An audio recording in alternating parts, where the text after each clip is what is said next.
হাজিদের সুষ্ঠুভাবে হজ সম্পাদনের বিষয়টি দেখভাল করে ধর্ম বিষয়ক মন্ত্রণালয়। তাদের নিরাপদ হজ সফর নিশ্চিতের জন্য প্রতি বছর মন্ত্রণালয়টি থেকে কয়েকটি টিম গঠন করা হয়। টিমগুলো হাজিদের সেবা দেওয়ার উদ্দেশ্যে হজের মৌসুমে সৌদি আরব অবস্থান করে।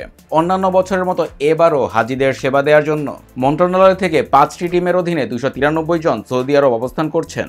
এবারের হজ টিমে ধর্ম মন্ত্রণালয়ের মালি, গাড়ি চালক, গানম্যান, অফিস সহায়ক বা পিয়ন, সচিবদের ব্যক্তিগত কর্মকর্তা, কম্পিউটার অপারেটর, চার্ট মুদ্রাক্ষরিক, কম্পিউটার মুদ্রাক্ষরিক সহ বিভিন্ন পর্যায়ের কর্মচারীরা যুক্ত রয়েছেন।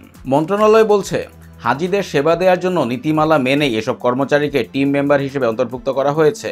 এদিকে প্রধান উপদেষ্টার কার্যালয় থেকে জারি করা বিদেশ ভ্রমণ সংক্রান্ত নির্দেশনা না মেনে ধর্ম উপদেষ্টার সফর সঙ্গী হয়েছেন তার স্ত্রী ও 2 বোন। এক অতিরিক্ত সচিবের সঙ্গে গেছেন তার স্ত্রী। খাত সংশ্লিষ্টরা বলছেন, যেসব কারণে মন্ত্রণালয়ের খরচে কর্মকর্তা কর্মচারীদের হজ টিমের সদস্য করা হয়, সৌদি সরকার সেই সেবাগুলো দিয়ে থাকে। এজন্য সরকার আলাদা 4 জন নেয়। এই অবস্থায় নতুন করে অপ্রয়োজনীয় লোক নেয়া অন্যায় চর্চা বলে মনে করেন তারা। তাদের মতে, হাজিদের সেবার মান ও হজ মন্ত্রণালয়ের পারফরমেন্সের ভিত্তিতে এ ধরনের টিম শুধু আর্থিক বোঝাই বড় করে, সেবার মানে গুণগত কোনো পরিবর্তন আনতে পারেনি। কারণ এখনও হজ ব্যবস্থাপনার সিংহভাগই বেসরকারি তদারকির উপর নির্ভরশীল। হজ এজেন্সিস অ্যাসোসিয়েশন অব বাংলাদেশ হাবের 2 জন সাবেক নেতৃস্থানীয় ব্যক্তি নাম অপ্রকাশিত রাখার শর্তে জানান, নতুন সরকারের নতুন ধর্ম উপদেষ্টার কাছে তাদের প্রত্যাশা ছিল ভালো কিছু হবে, কিন্তু তিনি পুরনো আমলের অনিয়ম অব্যবস্থাপনারই চর্চা করে যাচ্ছেন। সরকারিভাবে হজে যাওয়ার ক্ষেত্রে হজযাত্রীরা বিভিন্ন ধরনের হয়রানির শিকার হন। এজেন্সিগুলো যেভাবে হাজিদের যত্ন নেয়, ধর্ম মন্ত্রণালয় সেটা করে না। ধর্ম মন্ত্রণালয়ের টিমে যারা থাকেন তারা বড় কর্মকর্তা নয়তো কর্মচারী। হাজিদের সেবা দেওয়ার বিষয়ে তাদের কোনো অভিজ্ঞতা নেই, আন্তরিকতাও থাকে না। তারা সৌদি আসা যাওয়াকে কেবল অফিস রুটিন হিসেবে নিয়ে থাকেন। হাবের ওই 2 নেতা জানান, সরকারিভাবে যারা হজে যান তাদের যে গাইড থাকেন তার সঙ্গে দেখা হয় বিমানে ওঠার পর। ওই গাইড এমনও হন যে জীবনের প্রথম হজ করতে যাচ্ছেন।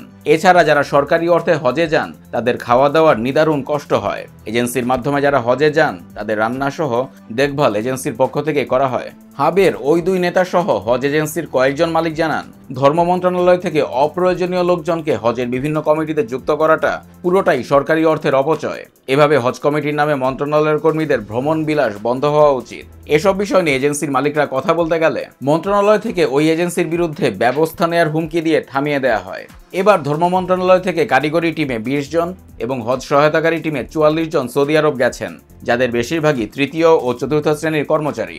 এ বিষয়ে জানতে চাইলে ধর্ম উপদেষ্টা ডক্টর আ.ফ.ম. খালিদ হোসেন বণিক বার্তাকে বলেন, কারিগরি ও প্রশাসনিক সহায়তাকারী দলে এ শ্রেণীর কর্মচারীদের অন্তর্ভুক্ত করা হয়। কম্পিউটারের জ্ঞান আছে এমন কম্পিউটার অপারেটরদের বা 60 মুদ্রাক্ষরিকদের আইটি দলে এবং বাকিদের প্রশাসনিক সহায়তা দলে অন্তর্ভুক্ত করা হয়ে থাকে।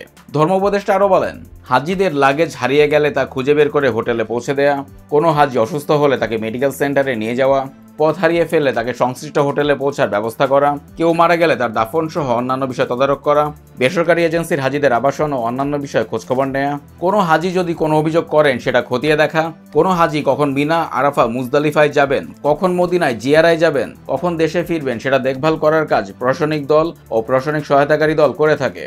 সুষ্ঠু ও সাবলীল হজ ব্যবস্থাপনার জন্য এসব দলের প্রয়োজন রয়েছে। গত বছর বিভিন্ন দলের সদস্য ছিল 366 জন, এবছর সেটা 293 জনের নামিয়ে আনা হয়েছে।